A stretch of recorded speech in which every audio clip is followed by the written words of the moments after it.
Doordarshan, India's public service broadcaster, presents stories and documentaries from Goa, celebrating legends and legacies from India's beautiful state, where East meets the West, with art and culture at its best.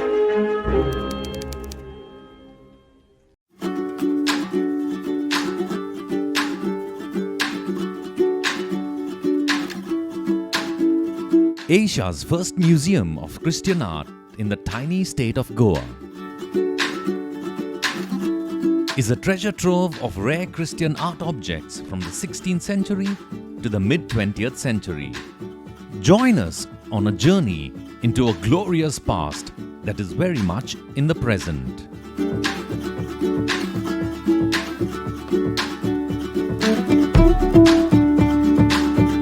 A project of the Archdiocese of Goa and Daman, the MOCA as it is popularly known, showcases a unique collection of Christian art objects that were designed for religious ceremonies and daily use.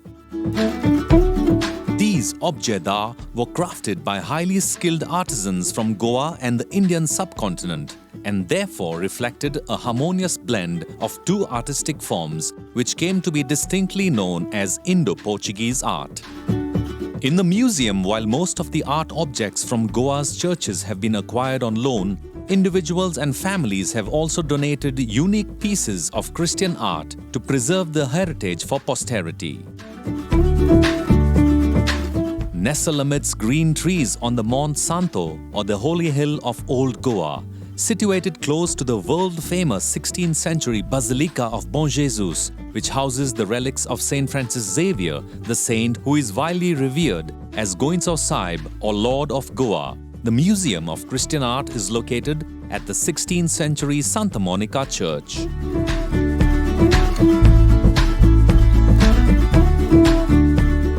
Old Goa, picturesque, dotted with swaying palms, touching the bank of the majestic and tranquil river Mandovi that flows gently through scenic Távora Island and further upstream to North Goa. The former capital of Portuguese India, or Estado da Índia Portuguesa, as it was then known, is a UNESCO World Heritage Site famous for the richness of its ancient monuments which draw thousands of visitors annually from India and abroad. The MOCA, originally set up at the remote 17th century Rushall Seminary in South Goa, was inaugurated by then President of India, Dr. Shankar Dayal Sharma in 1994. It was shifted to its present location in Old Goa in 2002 and now stands in the heart of the history it seeks to capture. The idea of a museum was a need felt which was realized, but along with it, it was a dream which has come true. That's what it was. Before 94, there were voices already stating something is to be done to protect the treasures. The newly established premises was inaugurated by then Governor of Goa, Shri Mohammad Fazal, on January 23, 2002, in the presence of guests including late Chief Minister of Goa, Shri Manohar Parrikar, and was blessed by His Grace Raul Gonsalves, the present Archbishop Emeritus of Goa and Daman. The site of the museum at the convent of Santa Monica is of considerable architectural and historical importance. Built in the early 17th century, it was Asia's first and largest nunnery, housing over 100 cloistered nuns at the height of its occupation. The Church of Santa Monica is an integral part of the convent and occupies the southern part of the complex, with a massive height rising to 3 stories of the convent. The museum is housed in the nave of the church, with a large choir area from where the cloistered nuns attended services and Eucharistic celebrations. Spread over 350 square meters on the ground floor, with a 150 square meter mezzanine, standing amidst this priceless inheritance of antiquity and artistic excellence, is akin to traveling back in time to an age that is now long gone, yet lives on. In a departure from most Indian museums, the Mocha is stunningly minimalist in design and layout. As one enters, the eye is drawn immediately and irresistibly to the centerpiece, a massive and artistically splendid 17th century tabernacle and monstrance. We have the pelican bird perched on the globe. It's made entirely in silver on wood. So the monstrance is in the chest cavity of the pelican and the tabernacle is in the globe. Why the pelican? The pelican was used a lot in medieval Christian art as a depiction and to show the similarity with what Christ did by sacrificing his life on the cross. So here we have the depiction of a pelican who's piercing her chest and feeding her baby pelicans. The comparison between Christ's attitude and that of the pelican dates back to the earliest centuries of Christianity. This piece, made in silver and wood, has two distinct yet interlinked parts. The spherical base made of wood, covered in silver, with a cavity for the tabernacle to which access is gained through an opening at the rear end of the piece. The monstrance itself, which is in the shape of a pelican, in whose breast is an opening surrounded by a radiating halo designed to show off the consecrated host for adoration by the faithful. One's attention is drawn to this piece not only because of its monumental size, but also due to its powerful feat. This piece was originally made for the convent of Santa Monica in the 17th century and would be used for special occasions such as the Maundy Thursday celebration. Yet another exhibit that stands out is the 17th century ivory image of Jesus, the Good Shepherd. This imagery of the infant Jesus as the Good Shepherd is one of the most complex in Indo-Portuguese Christianity. The power of its symbolism rests not only on the interpretation given to the infant, a young shepherd boy clad in sheepskin, around whom sheep gambol, with one perched on his shoulder, but also, and more powerfully, in the treatment of the stone pedestal. Through these, there are strong resemblances to Lord Krishna, the Indian deity worshipped as an avatar of Vishnu, the preserver. The base, conceived as a terraced hillock, retains some of its original coloring. Jutting out from the upper level is a face from whose mouth the water of life gushes into a basin from which birds of paradise drink. In the middle level, sheep are seen grazing in the pasture, while the bottom part forms a grotto that shelters the holy penitent, Saint Mary of Egypt. Another image of infant Jesus is that of him in a cradle, bearing a marked resemblance to Balkrishna. So you see this figure of baby Jesus carved in ivory with bracelets and anklets and waistband. Very strong resemblances to Krishna in a cradle. And there was this whole tradition in the past when the bride would go to her husband's house, her mother would offer her this infant Jesus as part of her wedding trousseau in the hope that she would have a male child as soon as she was married. So that is another significant object that we have in the museum. The mid-20th century ivory image of the Virgin Mary on Nirmala Mata is an interesting depiction of her in the way that it associates Christian and Hindu themes. The Virgin is shown standing on the crescent moon, but also rising from a lotus draped in a sari. Other objects on display include paintings, sculptures in wooden ivory, textiles, books, precious metals, and furniture. The museum focuses on highlighting the Indian influences on Christian art. Here we have an example of the infant Jesus, Savior of the world. See here, it's made in silver. It has this vestment with embroidery which resembles the Zardozi embroidery that was very famous and is famous in India. So you see the Indian elements in the embroidery. And then the base of this sculpture again, which has the half human, half coiled body, the Naga. Here in this example of the chalice and paten, we see a gilt silver chalice, and looking closely you will see bells on the chalice.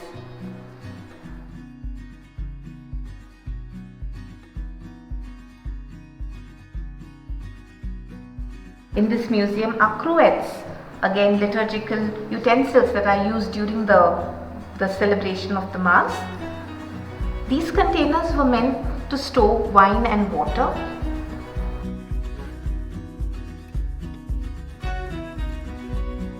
The Museum of Christian Art has a well-documented catalogue to give the reader detailed information on the collection and its context in Indo-Portuguese art.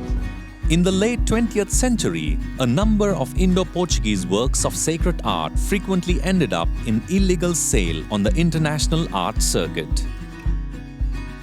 These and other pieces were fast disappearing, falling into the hands of dealers and collectors. Given that many churches and homes had inadequate means to either protect or recover items of historical importance, the then director of archives urged the Archbishop to take steps to retrieve and restore these. Dr. Shirokar was director of the archives. He wrote a letter to the Archbishop Gonsalves to express his extreme desire that the church does something to preserve the objects, some steps to be taken. And the government would support whatever way. The Mocha project, which took about 8 years to complete, was conceived of and started at the suggestion of well-known Goan cartoonist and artist of international repute, the late Mario Miranda. But then when the movement started with our dreamer Mario Miranda, who was a good friend of Gulbenkian Foundation, through them there was a correspondence exchange with Archdiocese, the Archbishop, expressing the need to start something.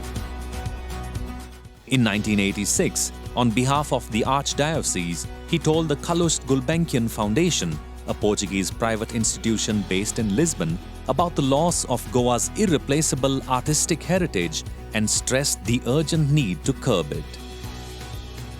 The Gulbenkian Foundation welcomed the project and gave it a much required impetus.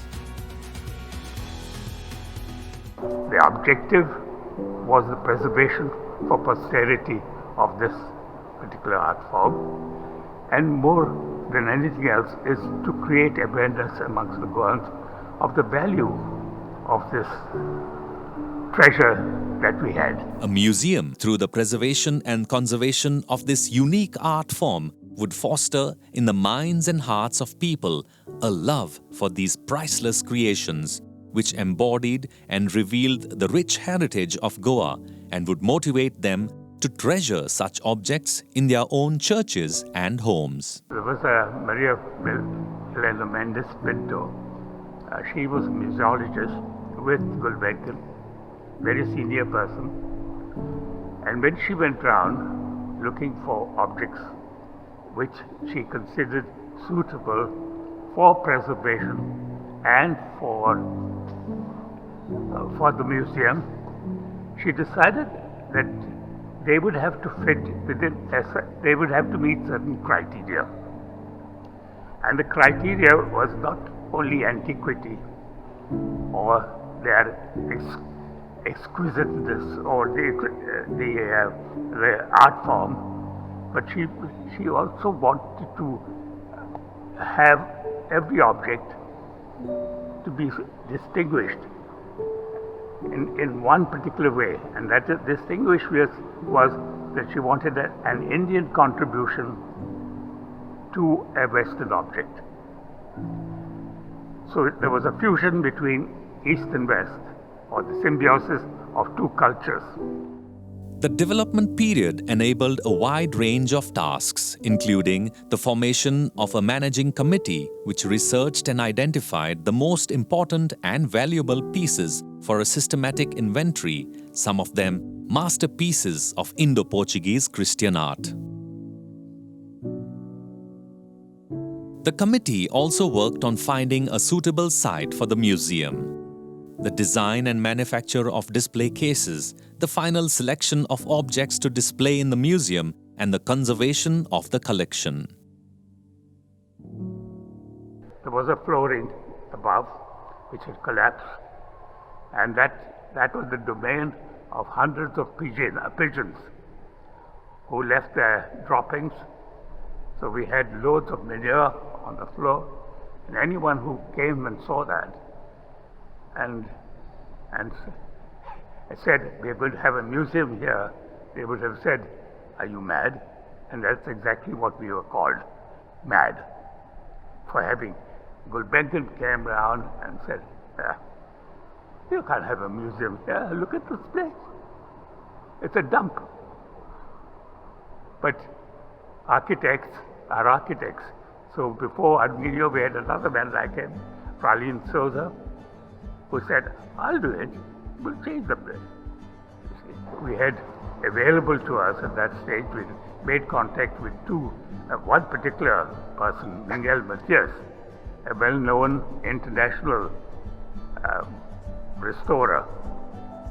So we contacted him and said, "Hey, have a look at this place. Can you do something?" And he said, "Yes, well, this is a great place to work." So then we worked on the Archbishop. Said, "Why don't you let us have this place?" And which he did.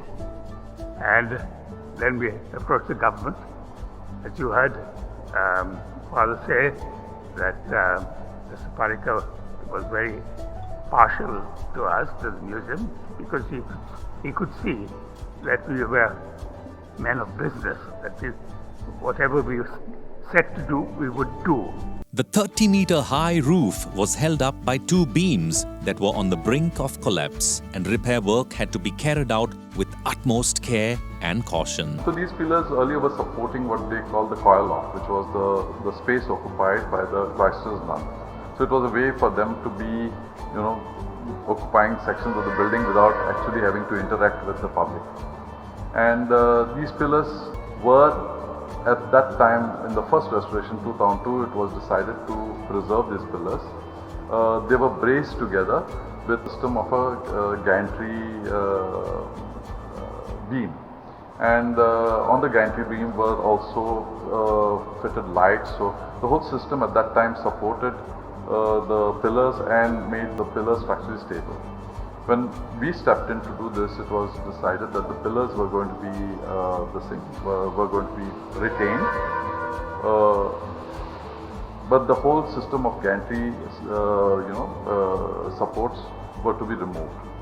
And so therefore, if you see, the pillars continue today, but we have done a different kind of a bracing where we have tied the pillars to the adjoining structural beams and slabs which are available.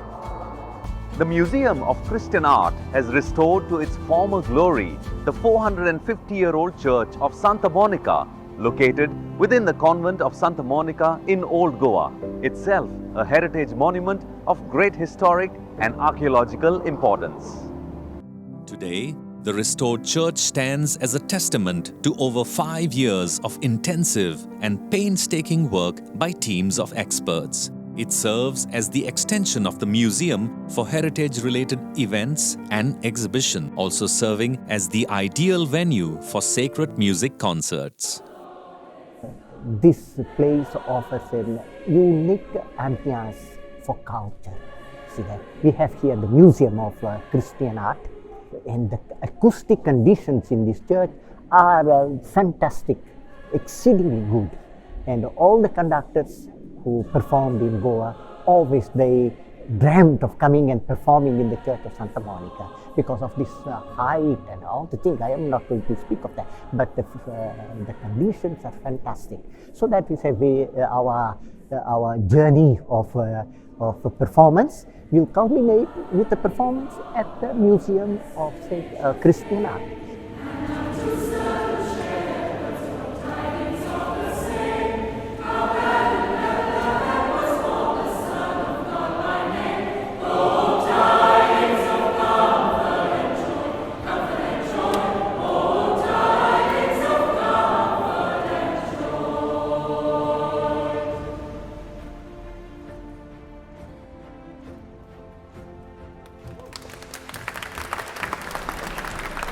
Singing in this chapel of Santa Monica has always been an amazing experience.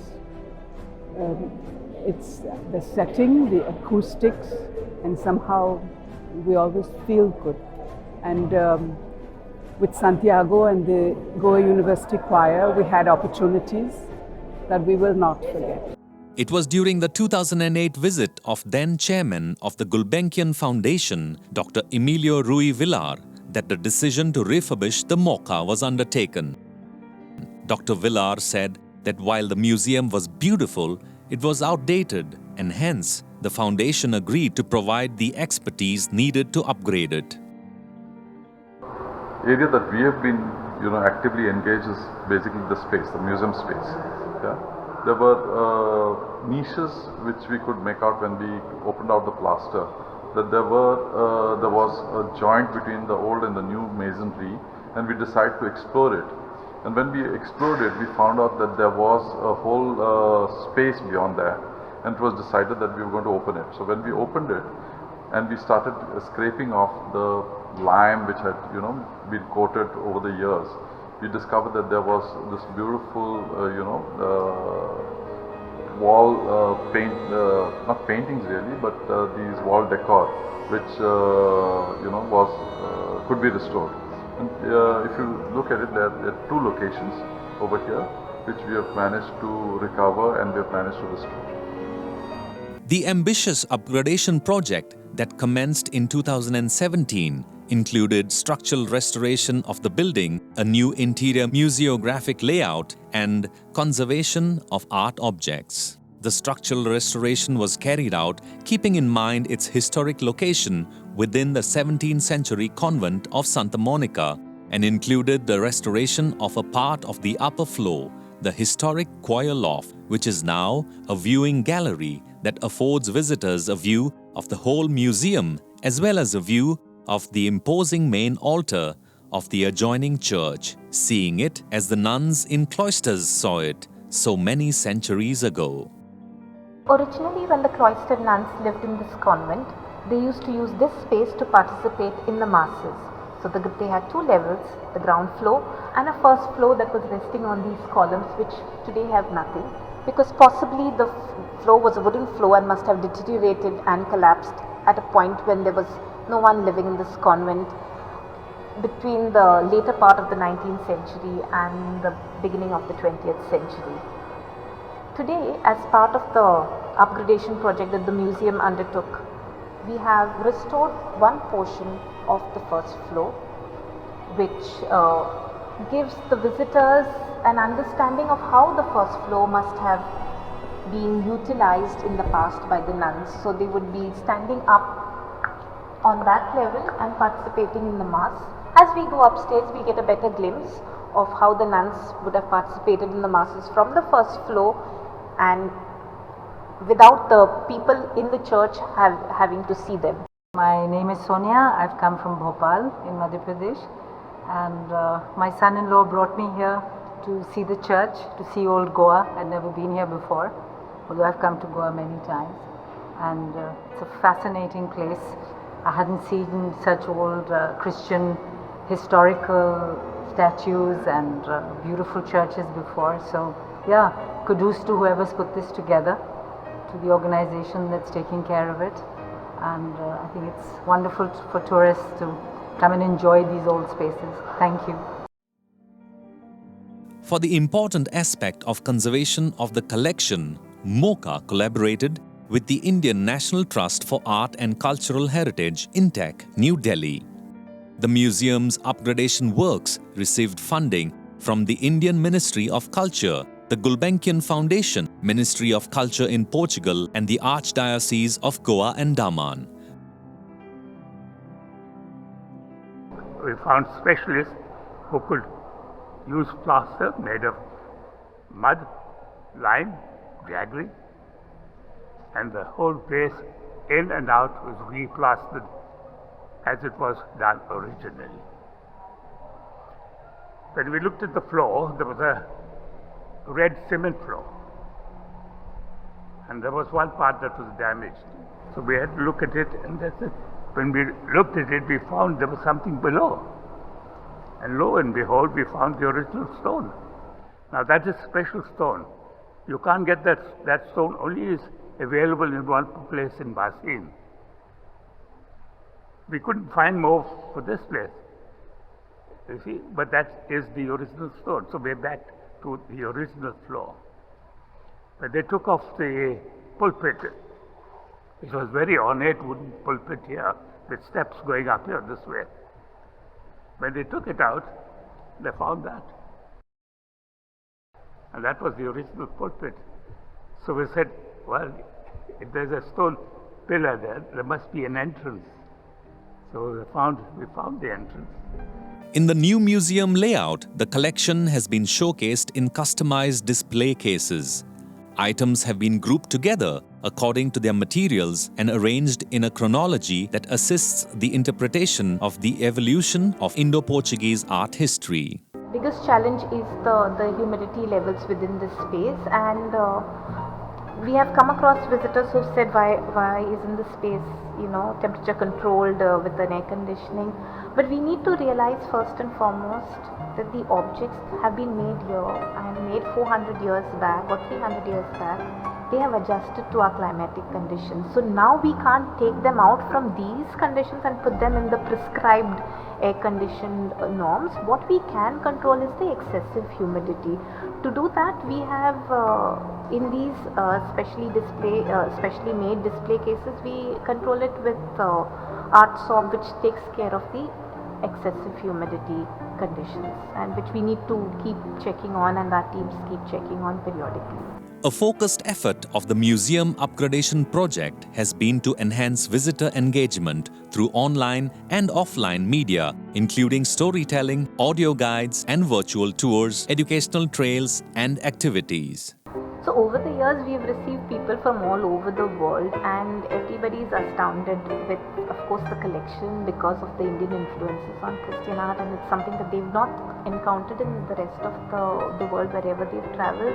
And they are highly appreciative of having a quality of museum which is not commonly seen in the rest of the country. So always praises for the collection as well as the high standards we have tried to maintain in the museum. The museum has also introduced a chairlift for senior citizens and persons with special needs. While museums can often be core places of history, the MOCA aims to be a thriving community space, one that treats guests to the joys of heritage unseen elsewhere in the world. MOCA intends setting up a conservation center while continuing to build programs on Christian art, conservation and heritage management through its knowledge center. We have to keep dreaming, and we dream now of establishing a center for conservation, because I think that's very much required in Goa, which has a large number of art objects, not only in our churches but in our homes, which need attention, and we would want to train people and set up this conservation center so that we can look after our heritage and have a space where this can be looked after and cared for. So that is the plan that we have and dream that we have for the future, as well as set up a knowledge center which will have a library, as well as to encourage researchers for new writing in Indo-Portuguese art and history. Come visit the stunning Museum of Christian Art located in Goa, the Rome of the Orient, and take home an unmatched memory of a world that once was and still lives on.